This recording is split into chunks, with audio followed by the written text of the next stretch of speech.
तो अब मैं अपनी दूसरी वीडियो दीर्घ उत्तरीय प्रश्न से शुरू करती हूँ। प्रश्न नंबर 1, अर्पिता और अर्चना अपना जन्मदिन कैसे मनाना चाहती थी? उत्तर, अर्पिता और अर्चना अपना जन्मदिन अनोखे ढंग से मनाना चाहती थीं। वे पड़ोस के बच्चों और उनके मम्मी पापा के साथ पिकनिक पर जाकर रात को बाहर खाना आइसक्रीम खाकर मनाना चाहती थी। नंबर 2, अर्पिता और अर्चना को 1.5 महीना बीत जाने का पता क्यों नहीं चला? उत्तर, वे दोनों अपनी मम्मी की देख रेख में सिलाई कटाई करती। ऐसे ही उन्होंने 5-5 फ्राकें सिलकर कब तैयार कर दी, उन्हें पता ही नहीं चला। नंबर 3, अर्पिता और अर्चना ने माँ से जन्मदिन से पहले ही क्या उपहार प्राप्त कर लिया? उत्तर है, अर्पिता और अर्चना ने जन्मदिन से पहले ही अपनी माँ से सिलाई और कटाई सीख कर उपहार प्राप्त कर लिया। नंबर 4, कमलेश और लक्ष्मी के जाने के बाद अर्पिता भावुक क्यों हो गई? उत्तर, वह इसलिए भावुक हो गई क्योंकि ये जन्मदिन यादगार और सच्चा सुख देने वाला था। उन्हें कमलेश को अपने जन्मदिन पर सहभागी बनाने का सुख मिला था।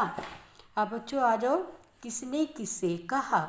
नंबर 1, मम्मी हमारा जन्मदिन जून में क्यों पड़ता है? अर्पिता ने मम्मी से कहा।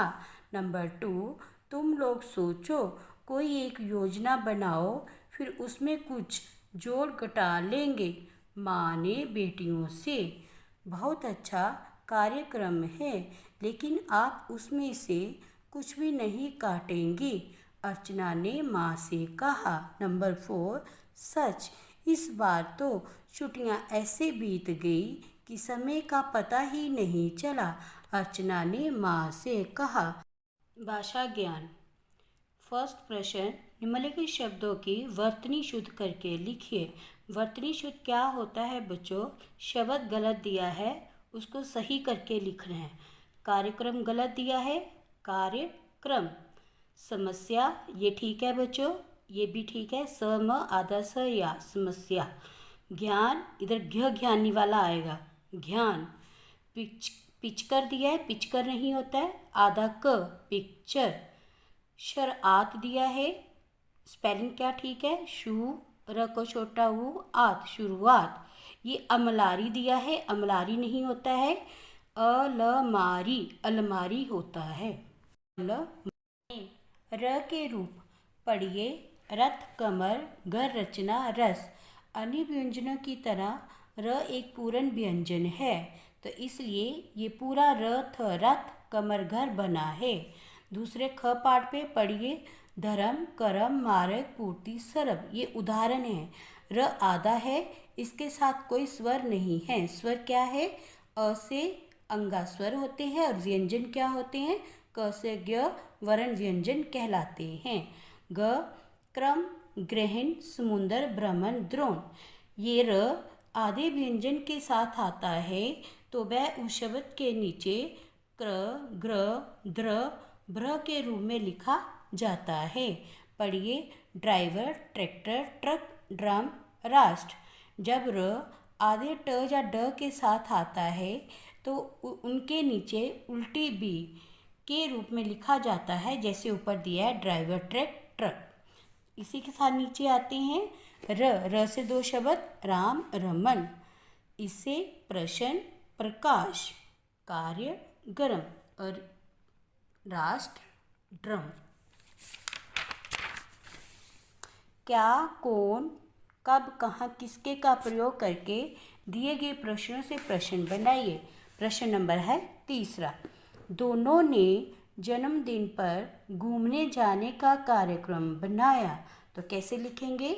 दोनों ने जन्मदिन पर क्या कार्यक्रम बनाया, उसके पीछे प्रश्नवाचक।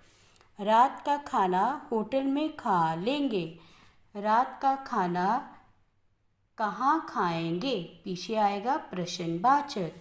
माता जी ने कमलेश के जन्मदिन के बारे में बताया। माता जी ने किसके जन्मदिन के बारे में बताया? पीछे प्रश्नवाचक। लक्ष्मी सुबह काम करने आती हैं। कौन सुबह काम करने आता है? प्रश्नवाचक। फोर्थ क्वेश्चन, निम्नलिखित शब्दों का बहुवचन रूप लिखिए। एक से ज़्यादा बनाना है। छुट्टी, छुट्टियाँ, लड़की, लड़कियाँ, बकरी, बकरियाँ।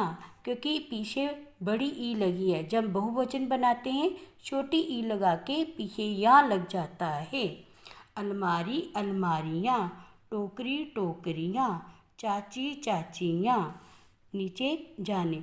जिन स्त्रीलिंग शब्दों के अंत में छोटी ई या बड़ी ई की मात्रा होती है उनका बहुवचन रूप बनाते समय ई अथवा बड़ी ई के स्थान पर इया हो जाता है, जैसे नीचे दिया गया है।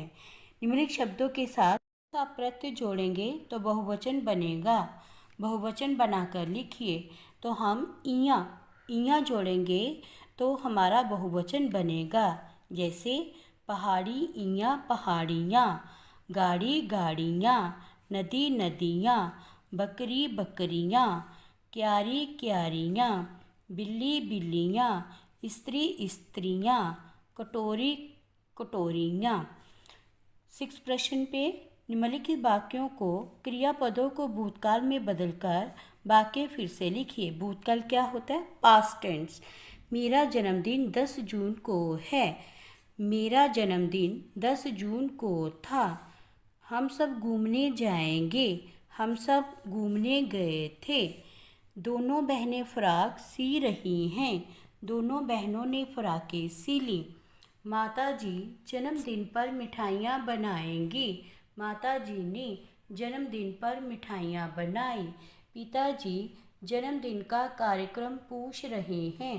पिताजी ने जन्मदिन का कार्यक्रम पूछ रहे थे। बीता हुआ समय भूतकाल कहलाता है बच्चों, जिसको हम पास्ट टेंस कहते हैं। चल रहा समय वर्तमान कहलाता है, जिसको प्रेजेंट टेंस कहते हो। आने वाला समय भविष्यकाल कहलाता है, जिसको आप फ्यूचर टेंस कहते हैं। इसी के साथ मेरा सेकंड चैप्टर फिनिश हुआ बच्चों। तो आपका होमवर्क है word meaning and book exercise learn and right at home. धन्यवाद।